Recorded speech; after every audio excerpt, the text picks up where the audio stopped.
The night sky over New York City blazed with an unusual light. It wasn't the familiar twinkle of stars or the soft glow of the moon. Instead, a fiery streak cut across the darkness, growing larger and brighter with each passing second. People on the streets stopped and pointed, their faces a mix of wonder and fear. In a secret military base deep in the Nevada desert, alarms blared. General Sarah Thompson rushed into the control room, her eyes wide with urgency. "What's the situation?" she barked at the young lieutenant manning the main console. "Ma'am, we've detected an unidentified object entering Earth's atmosphere," the lieutenant replied, his voice shaking slightly. "It's not following any known flight path. And it's huge." General Thompson leaned in, studying the radar screen. The object was indeed massive, easily the size of a small town. But what caught her attention was its erratic movement. It wasn't the smooth trajectory of a meteor or the controlled descent of a spacecraft. This object was tumbling, spinning wildly as it plummeted towards Earth. "It's going to crash," she muttered. "Alert all nearby units. We need to contain this situation before panic spreads." Thousands of miles away, in a small fishing village on the coast of Japan, old Hiroshi Tanaka stood on the beach, his weathered hands gripping his walking stick. His eyes, still sharp despite his 80 years, followed the bright object in the sky. Unlike the excited chatter of the younger villagers around him, Hiroshi remained silent, a deep frown etched on his face. He had seen strange things in the sky before, back in his youth. But this was different. As the object grew closer, he could make out its shape. It wasn't round like a meteor or sleek like the rockets he'd seen on TV. It was organic, almost alive in its movements. The object seemed to struggle against gravity, as if trying to slow its descent. For a brief moment, Hiroshi thought it might crash into their village. But at the last second, it veered sharply, heading out to sea. The impact was tremendous. A massive wall of water rose up, towering over the horizon. The villagers screamed and ran for higher ground, but Hiroshi stood his ground. As the waves rushed towards the shore, they suddenly stopped, held back by an invisible force. Miles above the Earth's surface, in the International Space Station, astronaut Dr. Emily Chen floated in the observation module, her mouth agape. She had been tracking the object's descent, ready to send detailed reports back to ground control. But nothing could have prepared her for what she saw next. As the dust and water settled around the crash site, the object began to change. Its surface rippled and shifted, parts of it breaking the way to reveal a structure underneath. It wasn't just a meteorite or a piece of space debris. It was a ship. "Houston," Emily said into her comlink, her voice barely above a whisper. "You're not going to believe this." Back in Nevada, General Thompson was barking orders left and right. Ships were being dispatched to the crash site, and air traffic over half the Pacific had been grounded. But all of that paled in comparison to the image now displayed on the main screen of the control room. The satellite feed showed a clear view of the crash site. The ship, if it could be called that, was like nothing they had ever seen before. It seemed to be composed of swirling energy patterns, constantly shifting and changing, and emerging from it were beings. They were humanoid in shape, but that's where the similarities ended.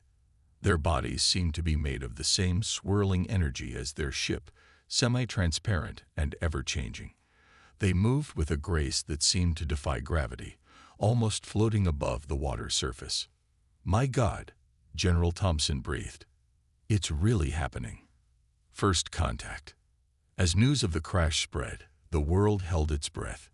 In every country, on every continent, people gathered around televisions and computer screens, waiting for more information. Governments scrambled to formulate responses. Religious leaders called for calm, and scientists debated furiously about what this could mean for humanity. But on that beach in Japan, old Hiroshi Tanaka simply nodded to himself. He had always known, somehow, that this day would come. As he watched the strange beings emerge from their ship, he felt not fear, but a deep sense of wonder. "Welcome," he whispered, though he knew they couldn't hear him. Welcome to Earth. Little did Hiroshi, or anyone else on Earth, know that these beings, the Zephyrians, were not conquerors or explorers. They were refugees, fleeing from a galaxy that had turned its back on them. And in humanity, they would find an unlikely ally in the vast, often cruel expanse of the universe.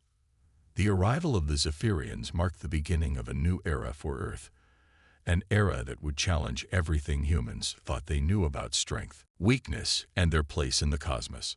The world held its breath as the first images of the Zephyrians spread across the globe. News channels played the footage on repeat, strange, glowing beings emerging from their crashed ship off the coast of Japan. Governments scrambled to respond, and the United Nations called an emergency meeting. In a heavily guarded conference room in New York, world leaders gathered to discuss the situation. The air was thick with tension as they debated their next move. "We can't just sit back and do nothing," argued the U.S. president, her voice firm. "These beings could be a threat to global security, or they could be peaceful," countered the Chinese premier. "We must approach this with caution and diplomacy." As the debate raged on, a young scientist named Dr. Akira Tanaka cleared his throat. All eyes turned to him. "If I may," he began, his voice steady despite his nervousness. "I've been analyzing the data from the crash site. These beings, they're injured. Their ship is badly damaged. I don't think they're here to invade. I think they need our help." Meanwhile, on the beach in Japan, a small group of Zephyrians had gathered. Their bodies shimmered and pulsed with soft light, changing colors as they communicated with each other. One of them, taller than the rest, stepped forward as a group of humans approached. Leading the human delegation was General Thompson, flanked by a team of scientists and diplomats. She took a deep breath, steeling herself for what was about to happen. The tall Zephyrian raised a hand in greeting. To everyone's surprise, it spoke in perfect English. "We come in peace," it said, its voice a melodious hum. "We are the Zephyrians, and we seek refuge on your world." General Thompson blinked in surprise. You speak our language." The Zephyrian's body pulsed with a soft blue light. "We are quick learners," it explained. "We absorbed your languages from your global communications networks as we approached." Dr. Emily Chen, now back on Earth, stepped forward. "Why do you need refuge?" she asked gently. The Zephyrian's color darkened to a deep purple. "We were driven from our home," it said sadly. "The powerful races of our galaxy saw us as weak, useless. They destroyed our planet, forcing us to flee." A murmur ran through the human group. General Thompson frowned. "Weak, but your technology, your abilities, they seem incredibly advanced." The Zephyrian pulsed with a mix of colors. "We are not warriors," it explained. "Our strengths lie in knowledge, in healing, in creating. But in a galaxy that values only military might, we were seen as worthless." As the Zephyrian spoke, more of its kind emerged from the crashed ship. Some were dimmer than others, their light flickering weakly. Dr. Chen gasped. "They're hurt," she said, turning to General Thompson. "We need to help them." General Thompson hesitated. This wasn't a decision she could make alone. She touched her earpiece, connecting to the world leaders still in conference. "Sir," she said, addressing the UN Secretary General, "the aliens, the Zephyrians, they're refugees. They're asking for our help." There was a long pause. Then the Secretary General's voice came through, clear and resolute. "Help them," he said. "Show them that Earth is not like the worlds they fled from." With those words, everything changed. Medical teams rushed forward to assist the injured Zephyrians. Scientists began to work with the aliens, learning about their technology and biology. And slowly, cautiously, humans and Zephyrians began to interact. As the sun set on that historic day, old Hiroshi Tanaka sat on the beach, watching the glowing forms of the Zephyrians move among the humans. His grandson, Dr. Akira Tanaka, sat beside him. "What do you think, grandfather?" Akira asked. "Are we doing the right thing?" Hiroshi smiled, his eyes twinkling. "We are showing kindness," he said softly. "In this vast, often cruel universe, kindness is always the right thing." As night fell, the beach glowed with the soft light of the Zephyrians. It was the dawn of a new era for humanity, an era of interstellar friendship, of learning, and of proving that true strength comes in many forms. Little did they know, this decision would soon put Earth at the center of a galactic conflict, testing the newfound alliance between humans and Zephyrians in ways they could never have imagined. Weeks passed since the Zephyrians' arrival, and the world was changing fast. In major cities across the globe, humans and aliens worked side by side, learning from each other. The sight of glowing, ethereal beings walking down busy streets was becoming less shocking and more commonplace. In New York City, a special cultural center had been set up to foster understanding between the two species. Dr. Emily Chen stood at the entrance, watching as groups of humans and Zephyrians entered and exited the building. "It's amazing, isn't it?" a voice said beside her. She turned to see Dr. Akira Tanaka, a smile on his face. Emily nodded. "I never thought I'd see anything like this in my lifetime," she replied. Inside the center, a Zephyrian named Zora was teaching a group of eager human students about their unique abilities. Her body glowed with a soft purple light as she spoke. "We Zephyrians have the gift of telepathy," Zora explained, her voice a melodious hum. "We can communicate with each other across great distances, sharing thoughts and emotions." A young student raised her hand. "Can you read our minds too?" she asked, a mix of excitement and nervousness in her voice. Zora's color shifted to a calming blue.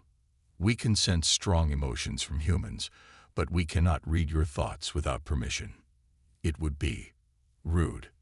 In another room, a human scientist was demonstrating Earth technology to a group of fascinated Zephyrians. He held up a smartphone, explaining its functions. "This device allows us to communicate, access information, and even play games," he said. The Zephyrians pulsed with curiosity, their bodies shimmering with interest. One Zephyrian reached out, its energy field gently touching the phone. To everyone's surprise, the foam screen lit up with complex patterns and symbols. "Incredible," the scientist gasped. "You can interface directly with our technology." As the cultural exchange continued, not everyone was happy about the aliens' presence. In a dimly lit bar in Moscow, a group of people gathered, their faces stern and worried. "These aliens are a threat to our way of life," one man growled. "They say they're weak, but look at what they can do. They're probably planning to take over." The others nodded in agreement, their fears fueled by misinformation and uncertainty. Back in Japan, old Hiroshi Tanaka sat in his garden, a Zephyrian floating gently beside him. They didn't speak, but a sense of peace and understanding flowed between them. Hiroshi's grandson, Akira, watched from the house, fascinated by the silent communion. He realized that the Zephyrians' weakness, their preference for peace and understanding over conflict, was actually their greatest strength. In Washington, D.C., General Sarah Thompson stood before a panel of world leaders, giving a report on the Zephyrians' integration. "Their knowledge of clean energy and advanced medicine is revolutionizing our industries," she explained, "and their ability to manipulate energy fields has applications we're only beginning to understand." One of the leaders leaned forward. "But what about their military capabilities?" he asked, his voice tinged with concern. General Thompson shook her head.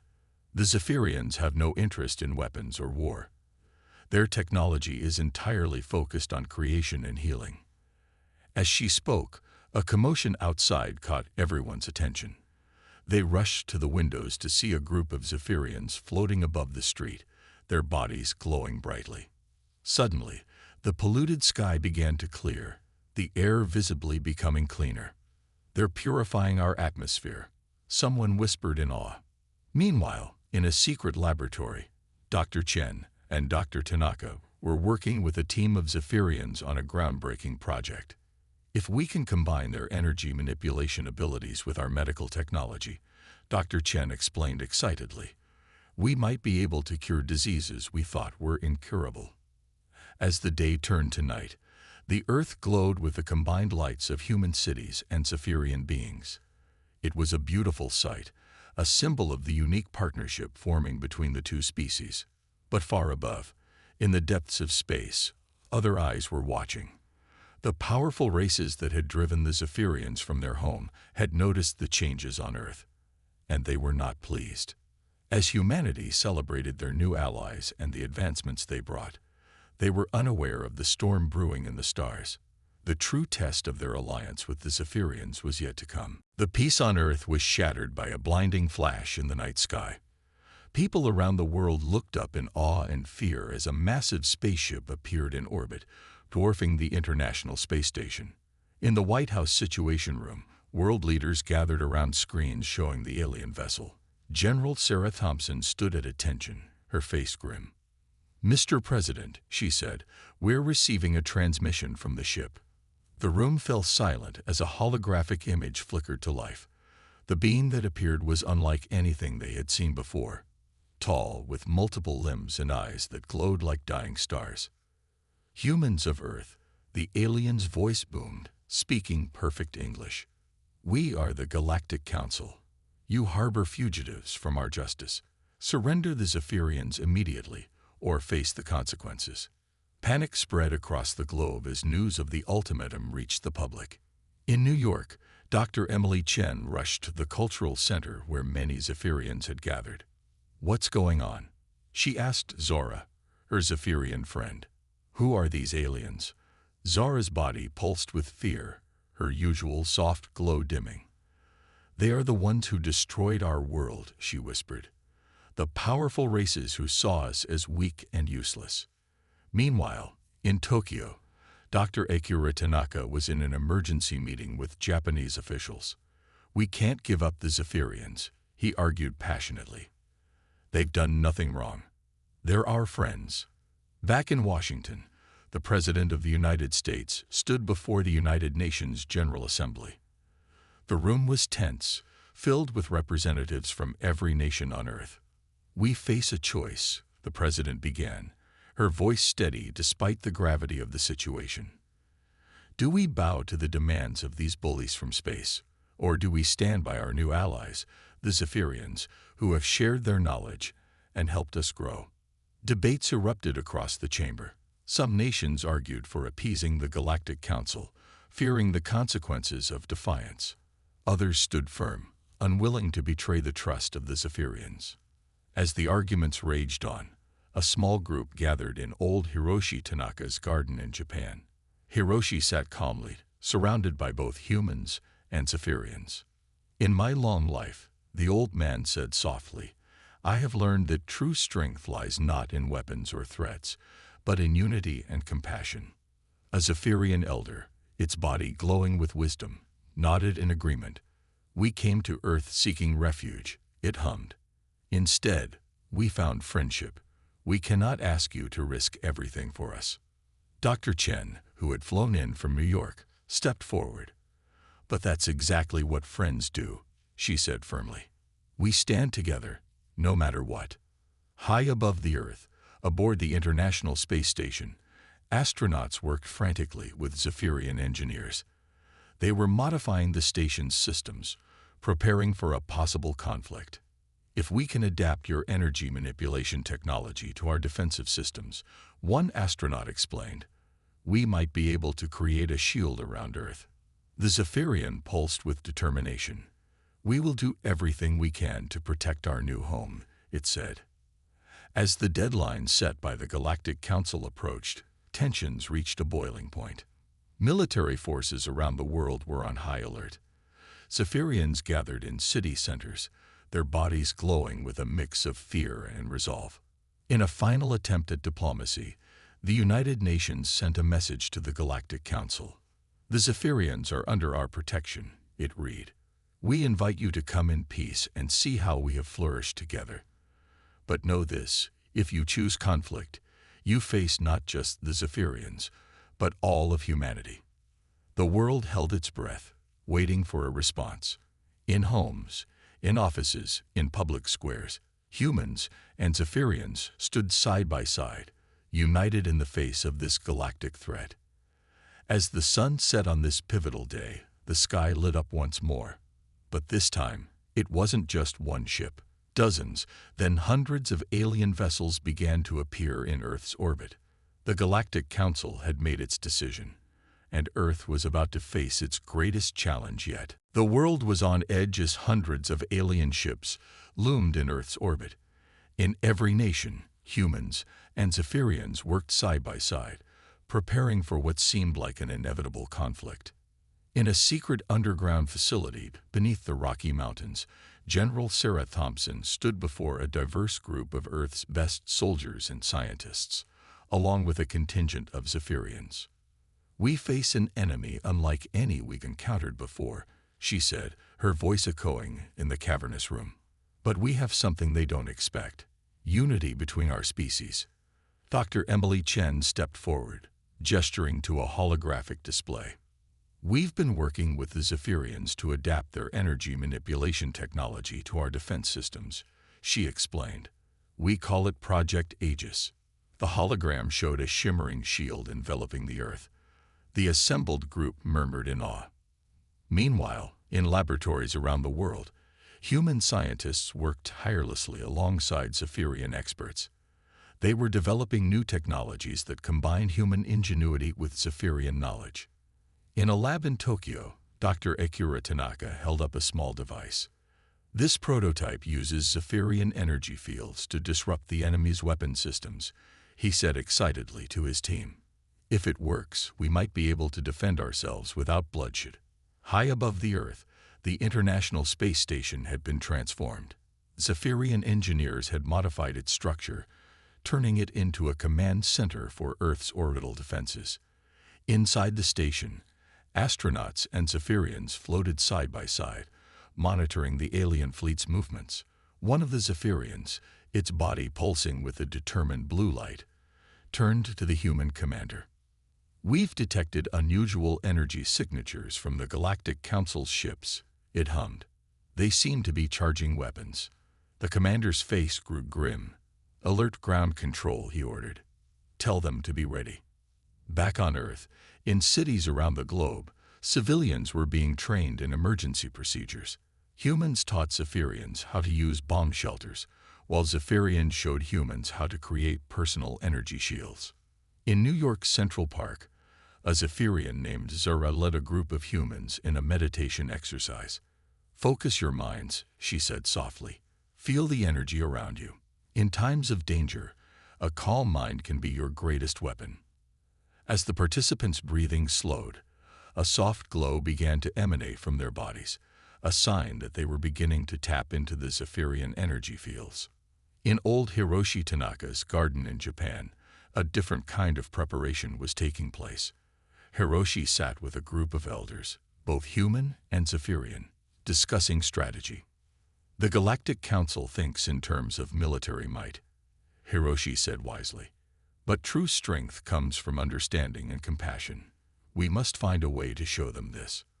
A Zephyrian elder, its body shimmering with a sage-like glow, nodded in agreement. "Perhaps," it hummed, "our greatest weapon is not our technology, but our unity." As night fell, the Earth glowed with activity. In every country, on every continent, humans and Zephyrians worked together, preparing for the coming storm. The sight of glowing Zephyrian bodies alongside determined humans became a symbol of hope and resistance. In orbit, the first line of defense was nearly ready. A network of satellites, enhanced with Zephyrian technology, formed a web around the planet. They were designed to create an energy shield that could deflect the most powerful known weapons in the galaxy. General Thompson stood in the control room of the underground facility, watching as the final preparations were made. Dr. Chen and Dr. Tanaka worked at consoles nearby, fine-tuning the Aegis system. "Are we ready?" the general asked, her voice tense. Dr. Chen looked up, her face a mix of determination and fear. "As ready as we'll ever be," she replied. Just then, alarms began to blare. On the main screen, they watched as the Galactic Council's ships began to move, forming attack formations. "This is it," General Thompson said, her voice steady despite the gravity of the situation. "The moment of truth." As the alien ships approached, the combined forces of humanity and the Zephyrians stood ready. They were about to face the greatest challenge in Earth's history, armed with new technology, unbreakable unity, and the determination to protect their shared home. The battle for Earth was about to begin. The massive energy shield surrounding Earth slowly faded, leaving behind a stunned silence. Both on the ground and in space, the fighting had come to a standstill. Everyone, human, Zephyrian, and even the invading aliens, stared in awe at what had just happened. In the underground command center, General Sarah Thompson broke the silence. "What's the status of the Galactic Council's fleet?" Dr. Emily Chen quickly scanned the readings on her screen. "They've stopped attacking. Their weapons are powered down." Suddenly, a transmission came through. The holographic image of the Galactic Council's leader appeared, its multiple eyes blinking in what seemed like confusion. "We do not understand," it said, its voice lacking its earlier arrogance. "How did you do this?" General Thompson stepped forward, her posture proud but not aggressive. "We did it together," she said simply. "Humans and Zephyrians united." In New York's Times Square, Zara the Zephyrian and her human students lowered their hands, their combined energy field dissipating. They looked around in amazement as the alien soldiers retreated to their ships. In Tokyo, Dr. Akira Tanaka and his team watched as the invading ships began to ascend back into the sky. "We did it," he whispered, tears of joy and relief in his eyes. Old Hiroshi Tanaka sat in his garden, a serene smile on his face. The Zephyrian elder beside him pulsed with a warm golden light. "The true strength of the universe," Hiroshi mused, "is not in destruction, but in creation and unity." Back in the command center, negotiations were underway. The President of the United States, along with leaders from other nations and Zephyrian representatives, spoke with the Galactic Council. "We invite you to come down in peace," the President said. "See for yourselves what we have achieved together." Hours later, in a historic moment broadcast across the globe, ships from the Galactic Council landed. But this time, they came not as conquerors, but as curious visitors. As the alien leaders stepped out, they were greeted by a sight they had never expected: humans and Zephyrians standing side by side, not in fear or submission, but in friendship and equality. Dr. Chen and Dr. Tanaka led a tour of their joint research facilities, showcasing the advancements they had made together. The alien leaders were astounded by the fusion of human creativity and Zephyrian knowledge. "We had dismissed the Zephyrians as weak," one alien admitted, "but we see now that we were wrong. There is strength in their approach, a strength we had forgotten." In the days that followed, a new galactic order began to take shape. Earth, with its unique alliance of humans and Zephyrians, was recognized as a new power in the galaxy. But it was a different kind of power, one based on cooperation, innovation, and mutual respect. The Galactic Council, humbled by their defeat and impressed by what they had seen, proposed a new treaty. No longer would strength be measured solely by military might. Instead, contributions to science, culture, and peaceful coexistence would be valued. As news of the events on Earth spread across the galaxy, other races that had been oppressed or ignored began to speak up. The alliance between humans and Zephyrians became a symbol of hope for a more inclusive and diverse galactic community. 1 month after the battle, a grand ceremony was held at the United Nations in New York. Representatives from Earth, the Zephyrians, and a galactic council gathered to sign a new treaty of galactic cooperation. As the document was signed, cheers erupted around the world. Humans and Zephyrians embraced, their bodies glowing with shared joy. In orbit, the crews of Earth's space stations celebrated alongside their former alien adversaries. General Thompson, watching the ceremony, felt a tap on her shoulder. She turned to see Zara, Dr. Chen, and Dr. Tanaka smiling at her. "We did it," Dr. Chen said softly. "No," General Thompson replied, a warm smile on her face. "We all did it. Together." As the sun set on this new era, Earth glowed with a light that was visible across the galaxy. It was no longer just the light of its cities, but the combined radiance of human determination and Cypherian energy, a beacon of hope for a more united and peaceful universe. The race once shunned by the galaxy had found not just refuge, but a true home. And in doing so, they had changed the course of galactic history forever. The massive energy shield surrounding Earth slowly faded, leaving behind a stunned silence. Both on the ground and in space, the fighting had come to a standstill. Everyone, human, Zephyrian, and even the invading aliens, stared in awe at what had just happened. In the underground command center, General Sarah Thompson broke the silence. "What's the status of the Galactic Council's fleet?" Dr. Emily Chen quickly scanned the readings on her screen. "They've stopped attacking. Their weapons are powered down." Suddenly, a transmission came through. The holographic image of the Galactic Council's leader appeared, its multiple eyes blinking in what seemed like confusion. "We do not understand," it said, its voice lacking its earlier arrogance. "How did you do this?" General Thompson stepped forward, her posture proud but not aggressive. "We did it together," she said simply. "Humans and Zephyrians united." In New York's Times Square, Zara the Zephyrian and her human students lowered their hands, their combined energy field dissipating. They looked around in amazement as the alien soldiers retreated to their ships. In Tokyo, Dr. Akira Tanaka and his team watched as the invading ships began to ascend back into the sky. "We did it," he whispered, tears of joy and relief in his eyes. Old Hiroshi Tanaka sat in his garden, a serene smile on his face. The Zephyrian elder beside him pulsed with a warm golden light. "The true strength of the universe," Hiroshi mused, "is not in destruction, but in creation and unity." Back in the command center, negotiations were underway. The President of the United States, along with leaders from other nations and Zephyrian representatives, spoke with the Galactic Council. "We invite you to come down in peace," the President said.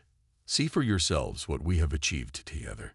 Hours later, in a historic moment broadcast across the globe, ships from the Galactic Council landed. But this time, they came not as conquerors, but as curious visitors.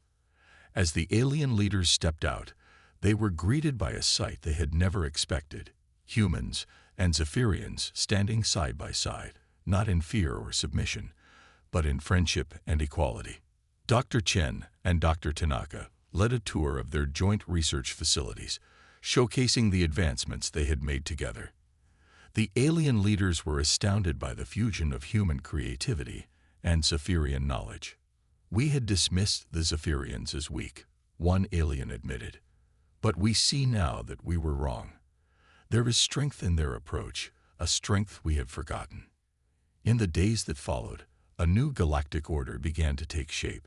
Earth, with its unique alliance of humans and Zephyrians, was recognized as a new power in the galaxy. But it was a different kind of power, one based on cooperation, innovation, and mutual respect. The Galactic Council, humbled by their defeat and impressed by what they had seen, proposed a new treaty. No longer would strength be measured solely by military might. Instead, contributions to science, culture, and peaceful coexistence would be valued.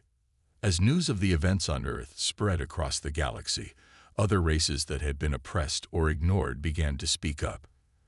The alliance between humans and Zephyrians became a symbol of hope for a more inclusive and diverse galactic community. 1 month after the battle, a grand ceremony was held at the United Nations in New York. Representatives from Earth, the Zephyrians, and the Galactic Council gathered to sign a new treaty of galactic cooperation. As the document was signed, cheers erupted around the world. Humans and Zephyrians embraced, their bodies glowing with shared joy. In orbit, The crews of Earth's space stations celebrated alongside their former alien adversaries. General Thompson, watching the ceremony, felt a tap on her shoulder. She turned to see Zara, Dr. Chen, and Dr. Tanaka smiling at her. "We did it," Dr. Chen said softly. "No," General Thompson replied, a warm smile on her face. "We all did it, together." As the sun set on this new era, Earth glowed with a light that was visible across the galaxy. It was no longer just the light of its cities, but the combined radiance of human determination and Zephyrian energy, a beacon of hope for a more united and peaceful universe. The race once shunned by the galaxy had found not just refuge, but a true home. And in doing so, they had changed the course of galactic history forever.